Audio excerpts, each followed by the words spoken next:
भारतीय संगीत विश्वातील एक युगांत घडवणारा, चैतन्यमय आणि सर्वांना भुरळ घालणारा आवाज आता कायमचा शांत झालाय. ज्येष्ठ पार्श्वगायिका आशा भोसले यांचं 12 एप्रिल 2026 रोजी मुंबईत निधन झालंय.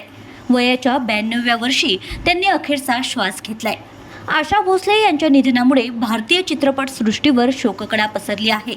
गेली 7 दशके आपल्या गाण्याने संगीत क्षेत्राला वेगळ्या उंचीवर नेऊन ठेवणाऱ्या, आपल्या आवाजाने प्रत्येक मनावर अधिराज्य गाजवणाऱ्या ज्येष्ठ गायिका, सुरांची मालिका आशा भोसले आपल्यातून कायमच्या निघून गेल्यात. एका युगाचा अस्त झाला आहे. काल संध्याकाळी हृदयविकाराचा झटका आला आणि त्यांना ब्रीच कँडी रुग्णालयात दाखल करण्यात आलं.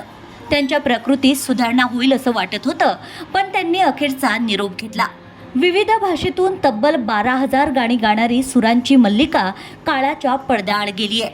आशाताईंच्या निधनाने बॉलिवूडच नाही तर संगीत क्षेत्र एका महान गायिकेला मुकला आहे. संध्याकाळी आशा भोसले यांना हृदयविकाराचा झटका आल्यामुळे ब्रीच कँडी रुग्णालयात दाखल करण्यात आलं होतं. त्यांच्यावर उपचार सुरू होते, मात्र ऑर्गन्स फेल झाल्यामुळे त्यांचं निधन झालंय.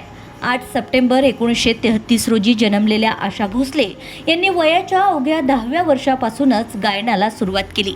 1950 ते 1960च्या दशकात त्यांनी गायलेली गाणी आजही तितकीच लोकप्रिय आहेत. शास्त्रीय संगीत, गझल, भजन, कॅबरे आणि पॉप अशा विविध संगीत प्रकारांमध्ये त्यांनी स्वतःला सिद्ध केलंय. चुरा लिया है तुमने जो दिल को, दिल चीज क्या है, दो लफ्जों की है दिल की कहानी, उड़े जब जब जुल्फे तेरी, दम मारो दम, रमैया वस्तावैया, ए मेरे हम सफ़र, ले गई दिल ले गई, रंगीला रे, इस टूटे दिल की पीळ सही ना जाए, क्या करे यांसारख्या अनेक सुपरहिट गाण्यांनी त्यांनी अनेक पिढ्यांच्या मनात स्थान मिळवलं होतं. आशा भोसले यांना आशाताई म्हणून ओळखलं जायचं.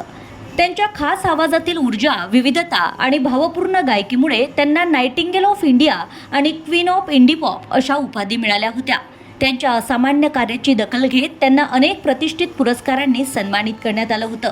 देशातील सर्वोच्च नागरी पुरस्कारांपैकी एक असलेला पद्मविभूषण पुरस्काराने 2008 मध्ये त्यांना गौरविण्यात आलं.